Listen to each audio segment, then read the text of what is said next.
Well, New Japan Pro Wrestling had one of their biggest events during this year, Dominion, which was delayed a day behind. But however, we got to see who in fact became the new IWGP World Heavyweight Championship after Will Ospreay had to relinquish it after his injury. AEW Dark Elevation has changed just a little bit ever since it was debuted about a while ago, ever since Paul White first joined the commentary team. And also, I decided I'm going to throw in another Japanese wrestling promotion. This one came from a few months ago, back in March, by Pro Wrestling Noah, called The Infinity 2021. So, let's get started to watch for another episode of the Deleted Wrestle Zone.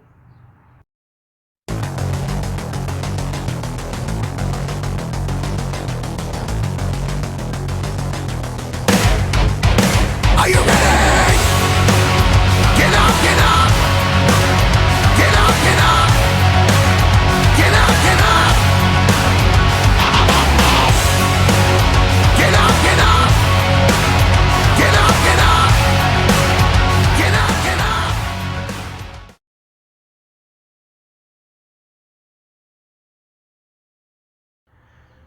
Welcome everybody to Deleted Wrestle Zone. All things that it's pro wrestling with AEW, NXT, New Japan Pro Wrestling, Impact Wrestling, the National Wrestling Alliance, various promotions, wrestlers, matches, and championships.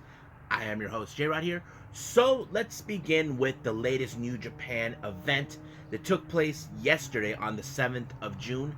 We're talking about Dominion. Now, this particular show was postponed and delayed because of the surge that's been going on down in Japan with the COVID-19. However, we finally got to see it and only have about 5 matches to throw in, but they did put in 2 championship matches. One is the IWGP Junior Heavyweight Championship, and of course the one we've been waiting for, the IWGP World Heavyweight Championship. So let's go from the start of the show all the way to the end. It opened up with the surprise appearance of Hiromu Takahashi of Los Ingobernables de Japón. Now, we haven't seen him for quite some time since he had to relinquish the IWGP Junior Heavyweight title ever since he got injured. Now, he's gave no clear indication when he'll be back. But however, he was excited and pumped with the matches that was taking place. You know, mostly he talked about the IWGP Junior Heavyweight title between Yo and Despy. And then there's a grudge match between Cobb and Ibushi. And don't forget the vacancy of the IWGP World Heavyweight title that will be decided between Okada and Takagi. So let's go from the first match that they started out. It was in fact a 10-man tag team match. On one team, we got Bullet Club members El Phantasmo, Taiji Shimori, Chase Owens, Yujiro Takahashi, and Evil. And wherever Evil goes, we all know the spoilers right there. Dig Togo.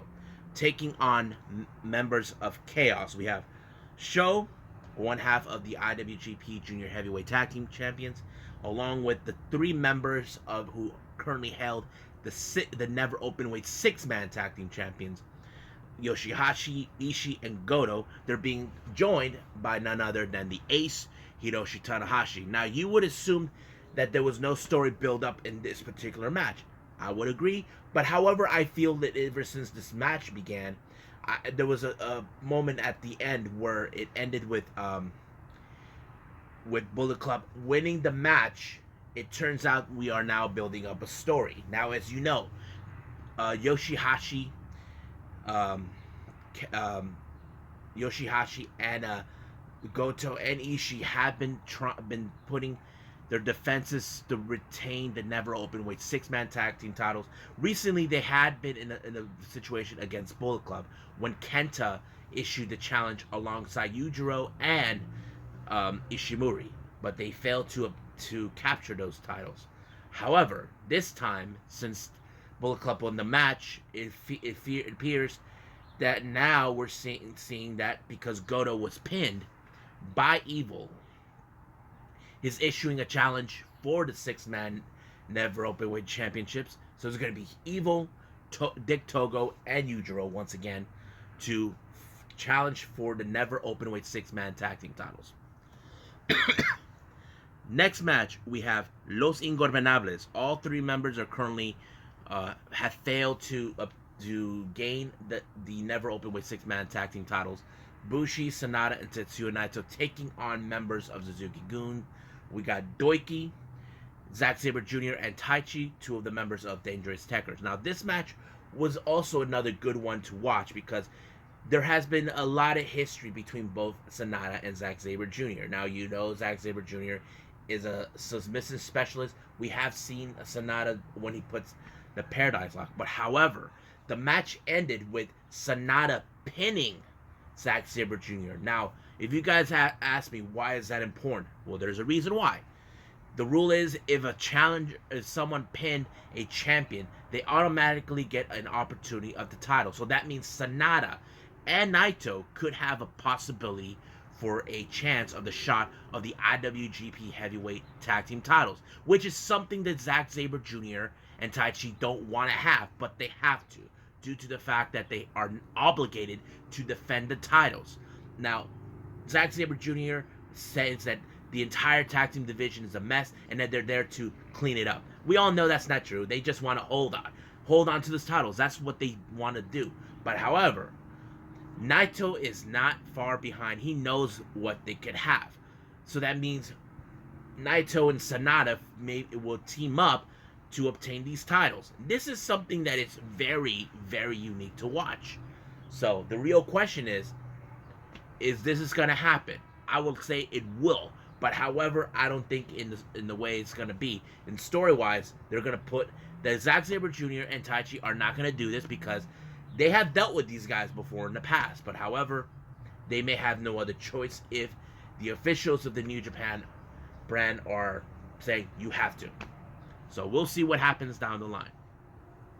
The next match, it was for the IWGP Junior Heavyweight Championship between challenger Yo and champion El Desperado, or as we call him, Despy. Now, this match was set up when Yo first returned. Now, we all know what happened to him last year.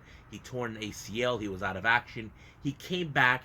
He made his intentions known when he reunited with Sho to regain the IWGP Junior Heavyweight Tag Team titles, which they did not lose to begin with. They had to relinquish it because he was injured.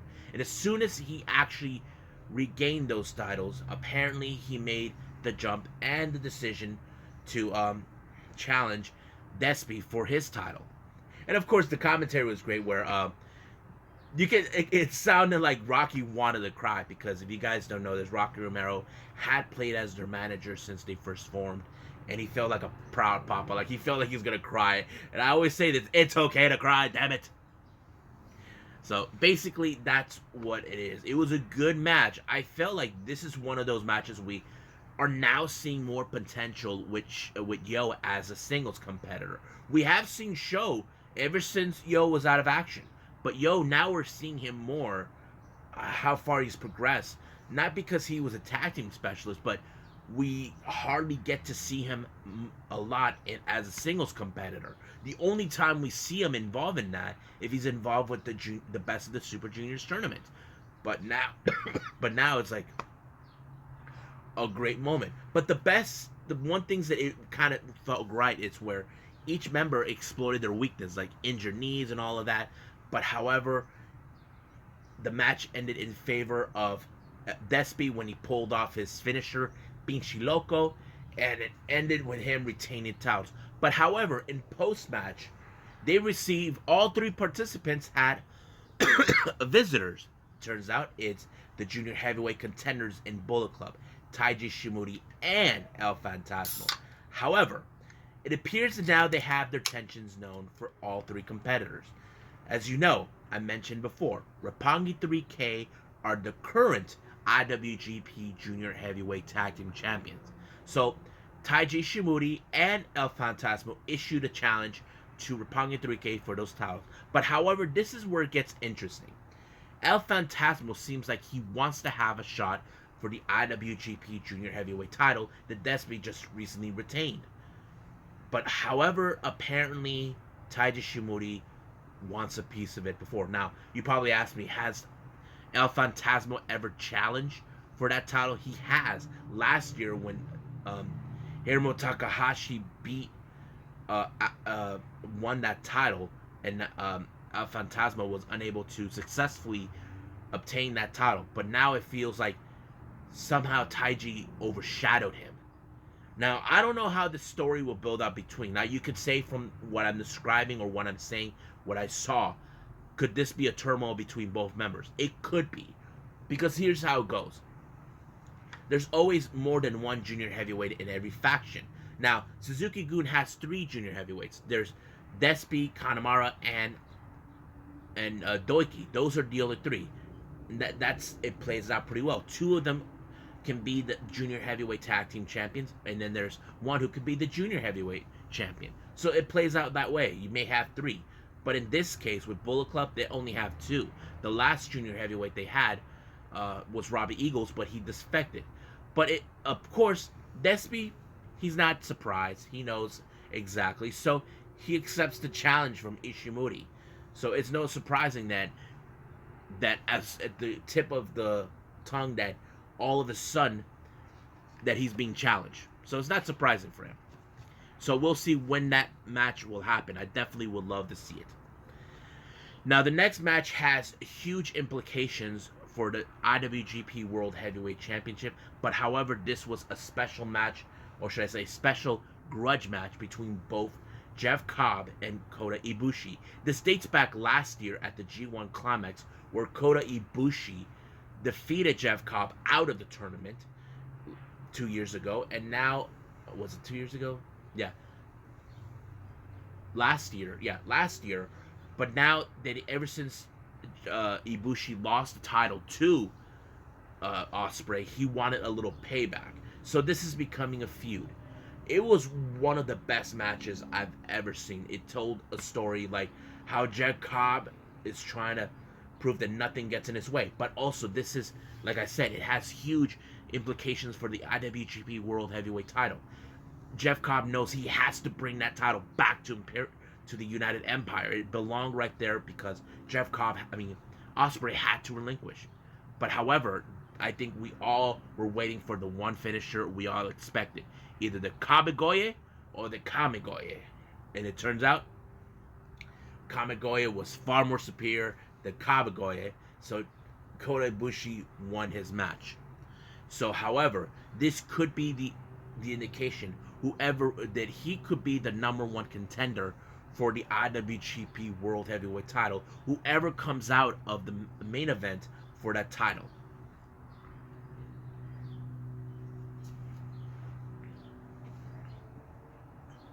Excuse me. Now, main event time. We got the IWGP World Heavyweight title vacant. In this time, the challengers are the Rainmaker, Kaguchika Okada, taking on the Dragon, Shingo Takagi. This is a match. Now, however, the best parts about this is where we're talking about the prophecies about the number 3. As you know, Kota Ibushi is the number 1, the first ever IWGP World Heavyweight champion. Then there's Ospreay, and then now it could be Shingo because of the Dragon thing. And it's the same thing they mentioned previously with other competitors who had the mark of who used the word the Dragon. And it was a good match. This was like one of those matches that told a story that these 2 competitors were determined to gain this title. And to my surprise, I was not really surprised with the outcome, but it felt like it should be in the right spot. And it felt it was going to be with, with Shingo Takagi winning it when he applied the Last Dragon. This guy has worked a long way to get here. If you guys know this or not, Shingo, on the other hand, he was a junior heavyweight contender in Dragon Gate, and then he made the jump to heavyweight. So his evolution to do that, it changed, and I have to say he has become one of the strong competitors. But however, he knows there's one guy he has to challenge, and that person he called out, and I mentioned him before, Kota Ibushi. And of course, Ibushi said that why not make it happen. So I don't think Ibushi mattered because this was bound to happen sooner or later that these two would come across each other. Now I cannot recall if these two has ever been in a one-on-one match facing off together. But if there is, if someone knows it, please let me know and I'll look it up. But for now, I can't wait to see when New Japan book this. I hope you guys get to see it. So let's keep moving forward with AEW Dark Elevation.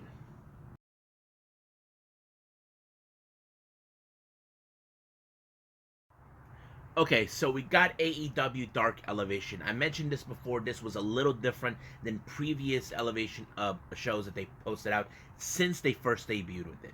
It started out with a video package coming from both Inner Circle members Santana and Ortiz.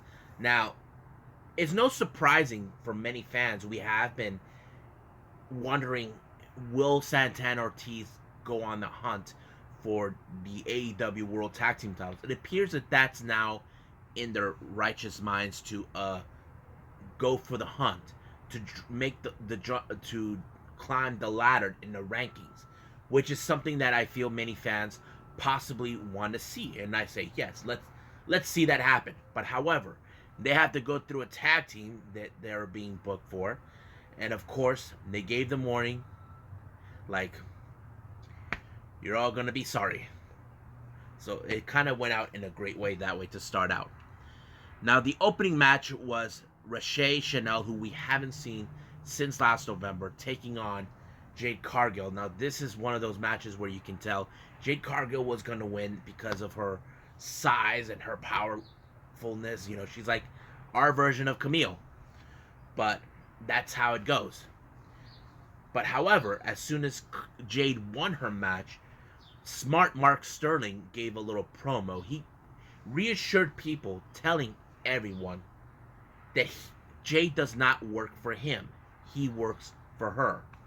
But he also said that he's going to do contract renegotiations, like change certain things that they already put and all that. And of course, he let her have her little catchphrase, which is, "I'm that bitch."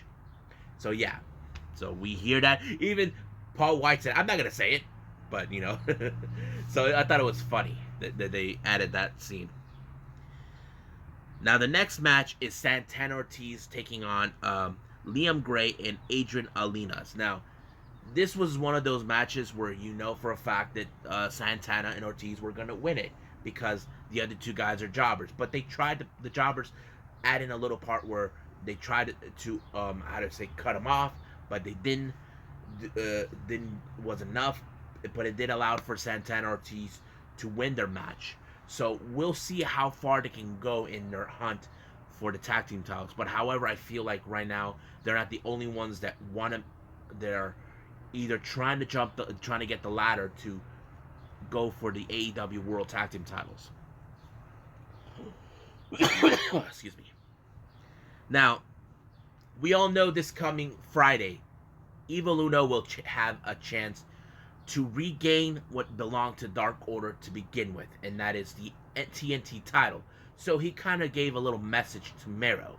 So basically, he's self-aware that he has to be prepared for it. But however, there is right now currently someone in his sights that he's not overlooking, and that is his opponent that he is booked to face, and that is, of course, Danny Limelight. So he is not a dummy, so he knows he has to be prepared to face Danny in order to get to Mero this coming Friday.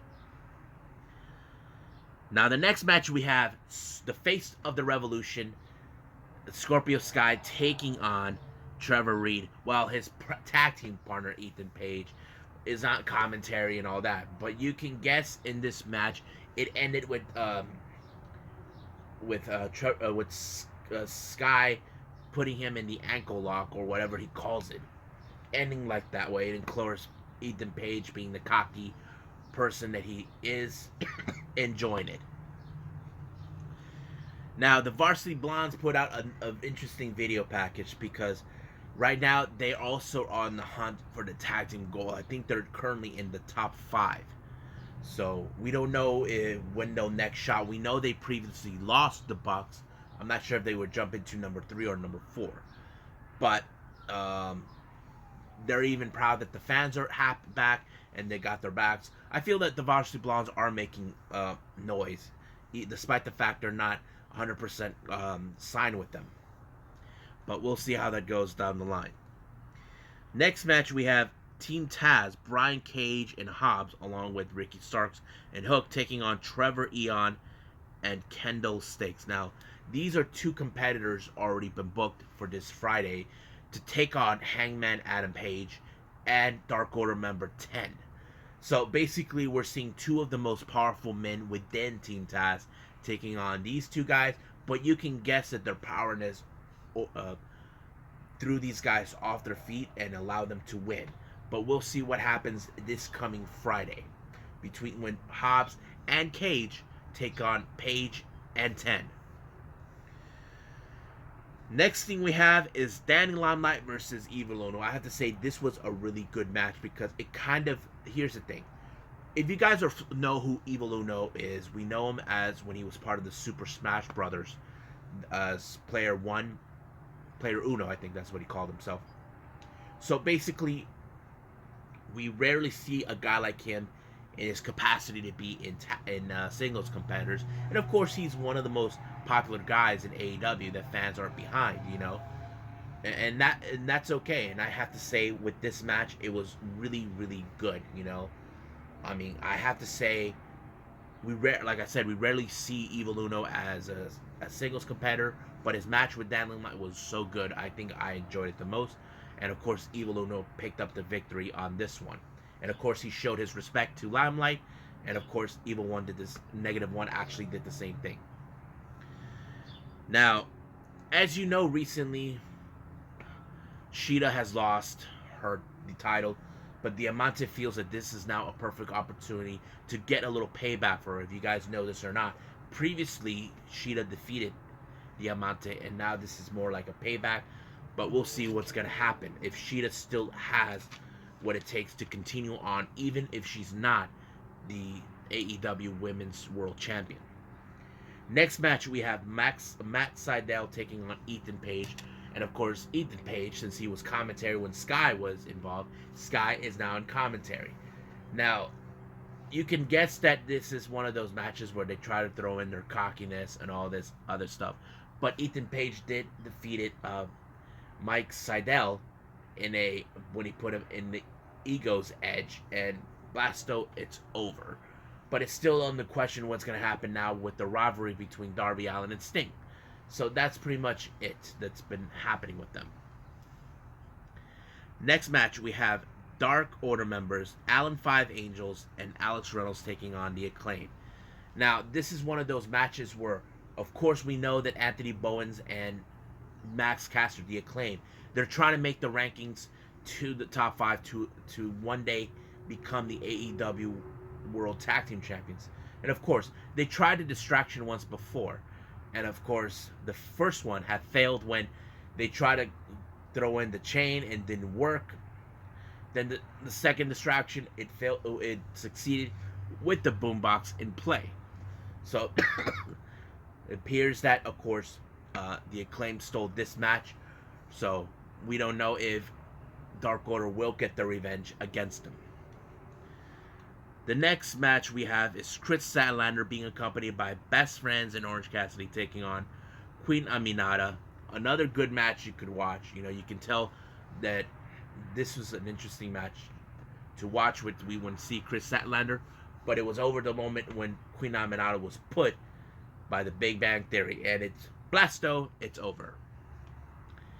Then we have the next is a tag team match. We have members of the Wingmen, JD Drake and Ryan Mendez, along with the other Wingmen, taking on the Varsity Blondes. This was also a very good tag team match because we're seeing more of how tag team wrestling should be right from the get-go. You know, we criticized WWE that having legitimized tag team competitiveness, you know, because it's something that Sean Spears mentioned. But seeing the Varsity Blondes kind of was amazing to watch because I don't know if Brian Pillman ever would have thought he would end up in a tag team, but thank God he is in it, and of course, it it did help him win the match against the Wingman. And I have to say, this is a tag team we definitely deserve to have in AEW. And then finally we get to the main event, Diamantes versus Shida. Shida comes out with a brand new haircut. I think she's trying to reinvent herself since her loss to Britt Baker at Double or Nothing. Now, it's still unclear whether she will get a rematch clause or she'll just wait, try to reinvent herself. And there's nothing wrong with that, which is something that Paul White mentioned during his commentary, that it's right. Shida knows that she lost, and now she has to reinvent herself. And it looks like she hasn't missed a step. And of course, she actually won the match when she put Diamante in the Falcon Arrow, and it's over. She is still the same Shida that we remembered, but like I said before, it's still unclear whether she will cash in her rematch clause against Britt Baker. It's still unknown what's going to happen, but we'll just wait and see when we get there, when we cross the bridge.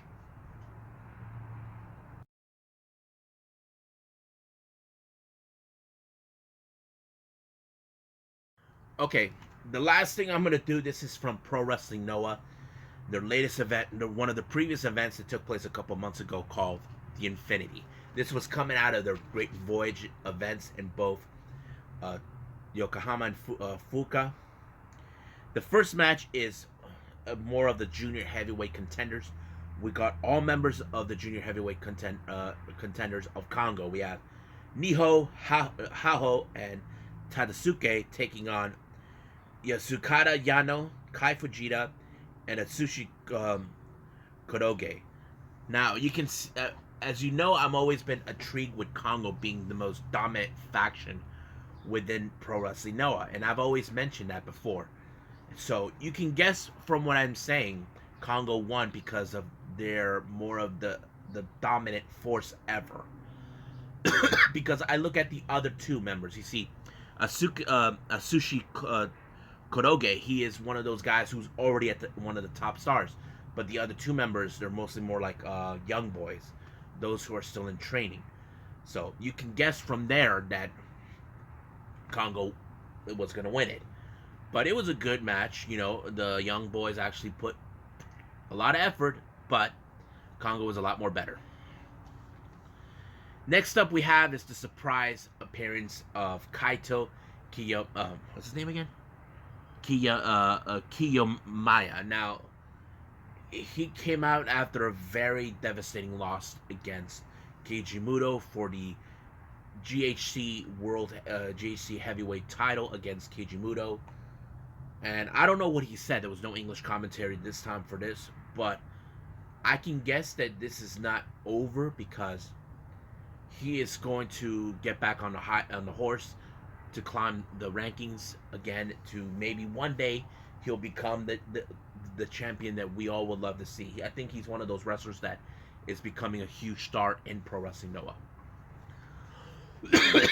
Next match we have is another singles competition, pairs of junior heavyweights. We got Yuya Suzumu of Stinger taking on a member of Full Throttle, Hajime Ohara. Now, this is one of those good matches you could watch when it comes to junior heavyweight contenders. This is why Pro Wrestling Noah exists, because they wanted to legitimize the junior heavyweight contenders right back in the early days when Misawa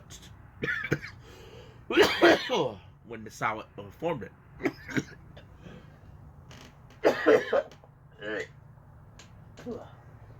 Excuse me.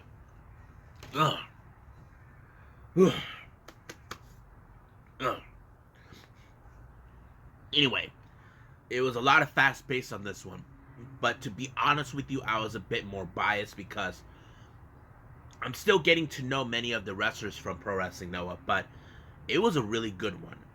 Now, did I expect that it was going to end with Yuya Suzumu to win the match? To be honest with you, no, but however, it felt like natural because Stinger are making their headways, because two members of Stinger are currently the GHC Junior Tag Team Champions. But Yuya Suzumu, I feel like he's one of those guys who could one day obtain the GHC Junior Heavyweight title. And That's the way I see it. But it was a good effort by Hajime Ohara, and I think this is one of those good matches to watch as well. Next match we have is the tag team match. We got Hikuro Hirada and Nosawa Rongai taking on Full Throttle Yohei and Seki Yoshiaka. This match kind of went a little more faster and a shorter time. The time of this match was 2 minutes and 25 seconds. Now, the reason it went down, it was that somehow Nosawa was able to pin Yoshiaka and go with the 1-2-3. Even Yohei was surprised to find out. He's probably like, what happened? Now Yoshioka kind of felt, look, I know it went fast. I'm sorry. We'll get back to that. So basically, it's more like wow, it went faster. The next match, we have a bit of the rivalry between these two teams. We got the Anti-Wrestlers Alliance, Masao Inoue and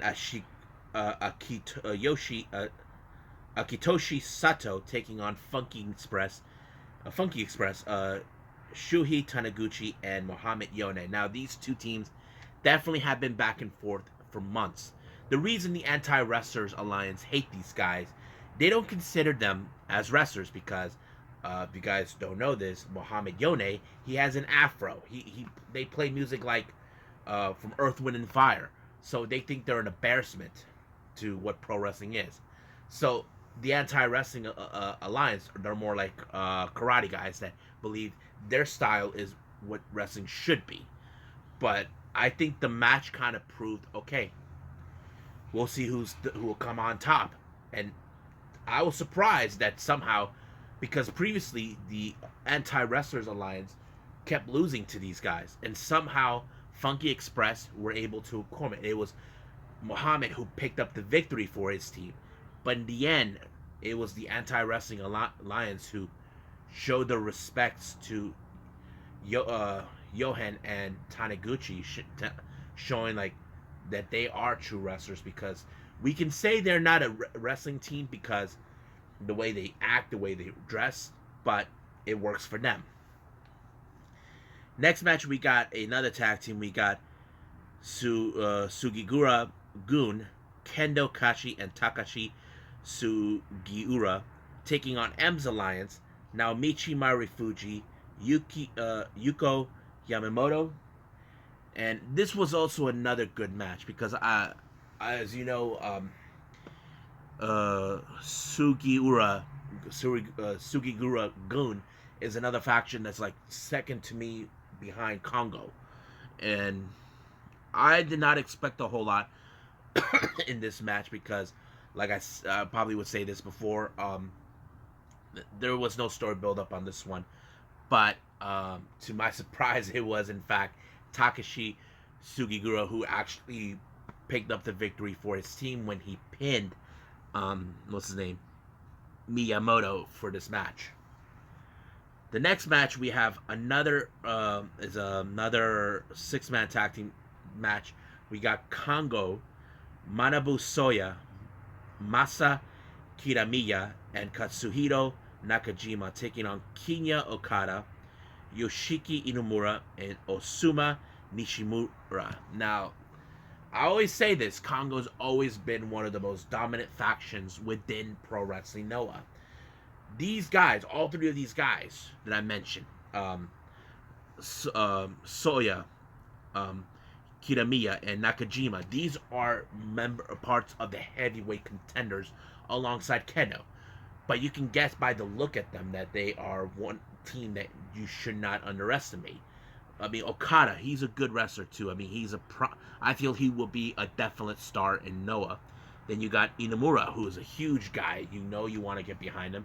Nishimura, a veteran who still has enough in the tank. But however, I keep mentioning this, the Kongo was the most dominant faction, and of course, it was in fact, what's his name? Kitamiya, who picked up the victory for his team. So Kongo won this particular match. Now the next match is one of two of the championship matches that was booked. First one is for the GHC Junior Heavyweight Tag Team titles. One corner, the challengers, we got Junta Miyawaki and Daisuke Harada taking on Stingers, Yoshinari Ogawa, and Hayata. This was also another good match, but however, I felt like, with this one, it didn't have too much of a story build up for me. But it was a good match, not gonna lie. But I had to be honest to myself that there was no way that Stinger was going to drop the titles because they have been the most dominant group to retain these titles on many occasions. But you can guess with the match won thanks to Hayata, Stinger retained the titles. But however, they received a surprise visit with Irada and Nosawa, who it appears like they want to have a shot of the titles. It's still unclear if that's going to happen or not because these two teams have hate each other completely. So we just got to wait and see what Pro Wrestling Noah official would say, and hopefully we get to see it when it happens. Now the main event is for the GHC national title with challenger Katsuyuki Fujita versus leader of Congo, Keno. This match was more of the battle who will be the strongest wrestler. But there was a brief moment where you just see these two guys just stare at each other. They haven't moved for 5 minutes, but you can be like, yeah. One guy's like playing with his fingers, like, So basically, it's like that. But the match was awesome. But to my surprise, I did not expect that we're gonna have a title change. Keno dropped the title, and of course Fujita is now the new GHC national champion. So what does this mean now for Keno? I don't know. I mean, he's always been my favorite wrestler to watch in Pro Wrestling Noah because he's the kind of guy who's not intimidated by anybody. He gives warnings to anybody, don't stand in my way of my dreams, that sort of thing. But as now that Fujita is the new national champion, who will be the lucky recipient to challenge him? And it turns out it was right there with his own faction. He's a member of Sugiura Gun, and the leader of Sugiura, Takashi, volunteered himself to be the next challenger. So this is an interesting thing to see, but it's not uncommon. We have seen factions face off within each other on various occasions, but in the end, they will always be in the same brethren. So hopefully I get to see this match when it happens. So I'll keep an eye out for that, and we'll keep moving forward from then on. Well, I hope you guys enjoyed this episode, me reviewing New Japan Pro Wrestling's Dominion, AEW Dark Elevation, and of course the previous Pro Wrestling No event in the Infinity. There's still more to come to watch. As you know, I'm a little behind with the Japanese wrestling scene. I'm trying to figure out which ones I can watch, even if the story don't track for me, but I can pick it up as soon as possible. The next episode will feature NWA Power, AEW Dark, and of course NXT. I may release that tomorrow morning or so. But we'll see how that goes because I should be editing this one right now, and I'll be uploading soon. But for now, I'll see you guys in the next DWZ time. Same DWZ channel. I must bid all of you adieu. So goodbye. Mwah. And have a nice day. Bang!